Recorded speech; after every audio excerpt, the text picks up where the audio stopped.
नमस्कार, आपका मेरे चैनल में स्वागत है। आज मैं आपको बताऊंगी सीता माता को इन पक्षियों ने क्यों दिया था श्राप, जिसके कारण सीता माता को जाना पड़ा था वनवास।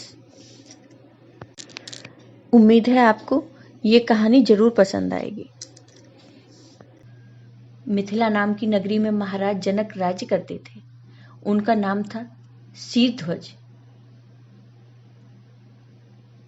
एक बार वे यज्ञ के लिए पृथ्वी जोत रहे थे। उस समय फाल से बनी गहरी रेखा द्वारा एक कुमारी कन्या का प्रादुर्भाव हुआ। रति से भी सुंदर कन्या को देखकर राजा को बड़ी प्रसन्नता हुई। उन्होंने उस कन्या का नाम सीता रख दिया। परम सुंदरी सीता एक दिन सखियों के साथ उद्यान में खेल रही थी। वहां उन्हें एक शुक पक्षी का जोड़ा दिखाई दिया, जो बड़ा मनोरम था। वे दोनों पक्षी एक पर्वत की चोटी पर बैठकर इस प्रकार बोल रहे थे, पृथ्वी पर श्री राम नाम से विख्यात एक बड़े सुंदर राजा होंगे। उनकी महारानी सीता के नाम से विख्यात होंगी। श्री राम सीता के साथ 11,000 वर्षों तक राज्य करेंगे। धन्य है वे जानकी देवी और धन्य है वे श्री राम। तोते की ऐसी बातें करते देख सीता ने यह सोचा कि ये दोनों मेरे ही जीवन की कथा कह रहे हैं। इन्हें पकड़कर सभी बातें पूछूं। ऐसा विचार कर उन्होंने अपनी सखियों से कहा, यह पक्षियों का जोड़ा सुंदर है, तुम लोग चुपके से जाकर इसे पकड़ लाओ। सखियां उस पर्वत पर गईं और दोनों सुंदर पक्षियों को पकड़ लाईं।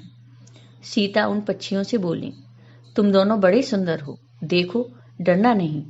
बताओ तुम कौन हो और कहां से आए हो, राम कौन है और सीता कौन है, तुम्हें उनकी जानकारी कैसे हुई, सारी बातों को जल्दी जल्दी बताओ, भय ना करो। सीता के इस प्रकार पूछने पर दोनों पक्षी सब बातें बताने लगे। देवी, वाल्मीकि नाम से विख्यात एक बहुत बड़े महर्षि हैं। हम दोनों उन्हीं के आश्रम में रहते हैं। महर्षि ने रामायण नाम का एक ग्रंथ बनाया है, जो सदा मन को प्रिय जान पड़ता है। उन्होंने शिष्यों को उस रामायण का अध्ययन भी कराया है। रामायण का कलेवर बहुत बड़ा है। हम लोगों ने उसे पूरा सुना है। राम और जानकी कौन है, इस बात को हम बताते हैं तथा इसकी भी सूचना देते हैं कि जानकी के विषय में क्या क्या बातें होने वाली हैं। तुम ध्यान देकर सुनो। राम और जानकी कौन है। महर्षि श्रेष्ठ श्रृंग के द्वारा कराए हुए पुत्रेष्टि यज्ञ के प्रभाव से भगवान विष्णु राम, लक्ष्मण, भरत और शत्रुघ्न ये 4 शरीर धारण करके प्रकट होंगे। देवांगनाएं भी उनकी उत्तम कथा का गान करेंगी। श्री राम महर्षि विश्वामित्र के साथ भाई लक्ष्मण सहित हाथ में धनुष लिए मिथिला पधारेंगे। उस समय वहां वे शिव जी के धनुष को तोड़ेंगे और अत्यंत मनोहर रूप वाली सीता को अपनी पत्नी के रूप में ग्रहण करेंगे। फिर उन्हीं के साथ श्री राम अपने विशाल राज्य का पालन करेंगे। ये तथा और भी बहुत सी बातें वहां हमारे सुनने में आई हैं। सुंदरी, हमने तुम्हें सब कुछ बता दिया, अब हम जाना चाहते हैं, हमें छोड़ दो। पक्षियों की ये अत्यंत मधुर बातें सुनकर सीता ने उन्हें मन में धारण किया और पुनः उन दोनों से पूछा, राम कहाँ होंगे, वे किसके पुत्र हैं और कैसे वे आकर जानकी को ग्रहण करेंगे। मनुष्य अवतार में उनका श्री विग्रह कैसा होगा। उनके प्रश्न सुनकर शुकी मन ही मन जान गई कि यही सीता है। उन्हें पहचान कर वह सामने आ उनके चरणों पर गिर पड़ी और बोली, श्री रामचंद्र का मुख कमल की कली के समान सुंदर होगा।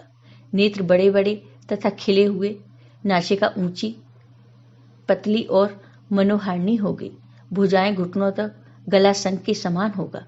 बच्चे स्थल उत्तम व चौड़ा होगा। उसमें श्री वत्स का चिन्ह होगा।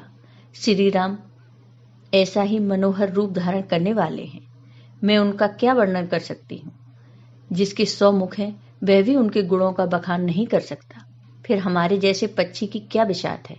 वे जानकी देवी धन्य है, जो शीघ्र रघुनाथ जी के साथ हजारों वर्षों तक प्रसन्नता पूर्वक विहार करेंगी। परंतु सुंदरी, तुम कौन हो।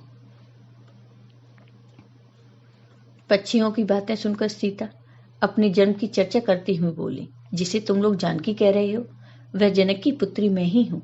श्री राम जब यहाँ आकर मुझे स्वीकार करेंगे तभी मैं तुम दोनों को छोड़ूंगी। तुम इच्छा अनुसार खेलते हुए मेरे घर में सुख से रहो।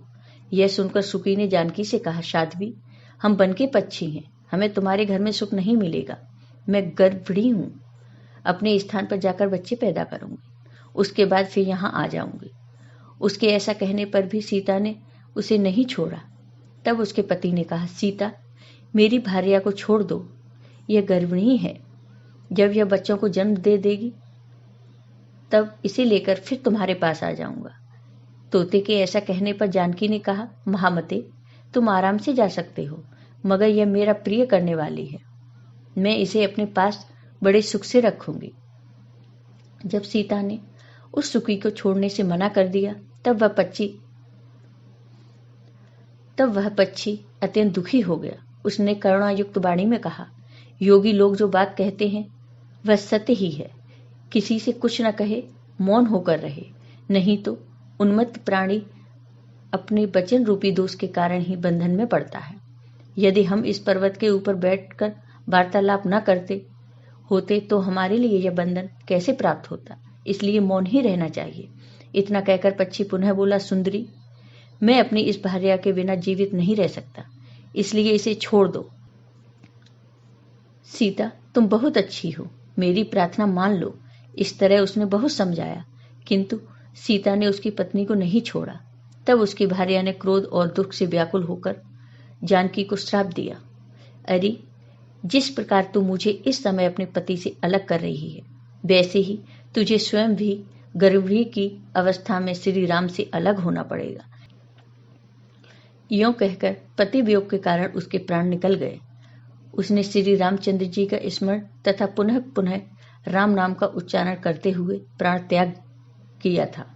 इसलिए उसे ले जाने के लिए एक सुंदर विमान आया और वह पक्षिणी उस पर बैठकर भगवान के धाम को चली गई।